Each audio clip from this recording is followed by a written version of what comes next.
guys, it's Jill.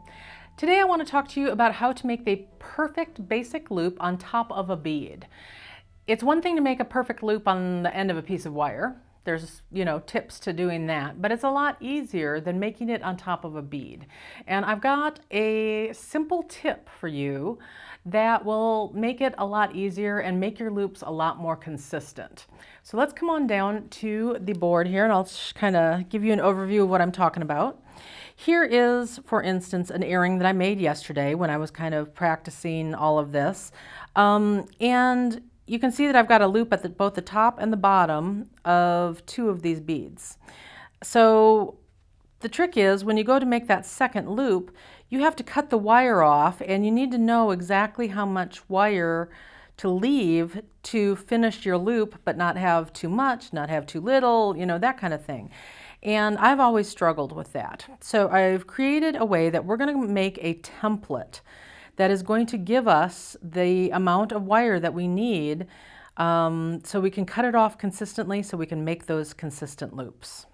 So the way to do this is the first thing that we're going to do is we're going to take a piece of wire and we're going to make a loop on the end of the wire.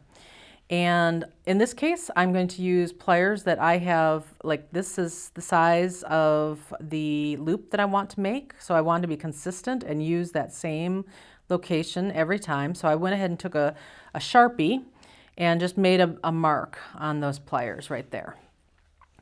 And now I'm going to bring my piece of wire in. What I want to make sure is that it is not sticking up above these jaws of the plier. So I actually run my finger across it to see whether I can feel it or not. I can still feel it a little bit. Now I'm running it across and I can't feel it at all.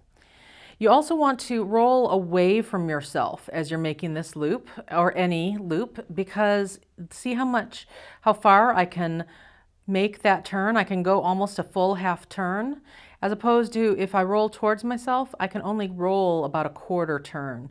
So you get a lot more bang for your buck if you're rolling away from yourself as you do this. I'm going to take my thumb and I'm going to use this thumb to kind of push the wire against the jaws of the plier as it's rolling, because I want to make sure that that wire is making contact. So I'm going to go ahead and roll away from me until my wrist won't roll anymore. I'm going to loosen up, rotate, and regrip. And notice that when I did that, I made sure that I did not change the location of where this wire is on the plier. So now I'm going to roll some more.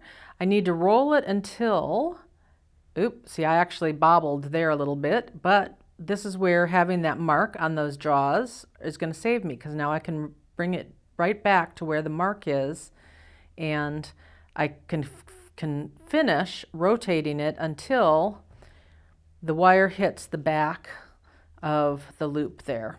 In this case, I over-rotated it by a little bit, but it's not a big deal, because if I go to center that on the wire, I can fix that. All right, so next, what I want to do is I want to know exactly how much wire, let me throw my pointer around, how much wire this is. So what I'm going to do is I'm going to take that Sharpie and I'm going to make a mark right below the intersection where that all starts. So now I know that this length of wire from the top of that mark to the end, that's how much wire I'm going to use on top of a bead. So I'm going to go ahead and unloop, de-loop, unloop, I don't know, what is it? And I'm going to straighten this out as best I can. In my case, I actually have some wire, some nylon jaw pliers to kind of straighten that out somewhat. And then this, from the end of the mark to the tip, that is the amount of wire that I'm going to need for my loop. So let me show you how this template is going to work in action. So I need a loop on both sides of this bead. So the first thing is to make the first loop, this first simple loop, making sure I'm in the right spot, that it's not above, rotating away from myself, release, regrip, rotate so it's all the way over. There we go. And kink that back a little bit, kick it back. I did goof it up a little bit. There we go. So I brought that back in with my flat nose pliers. In this case, it's my chain nose. I like to use the chain nose for most of these kinds of things because it's got that nice small tip.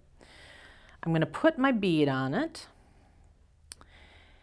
And then here is where I need to cut, the perfect amount to make a loop that's that same size. But how much is that? Well, guess what? I know exactly how much that is now because I have this little template.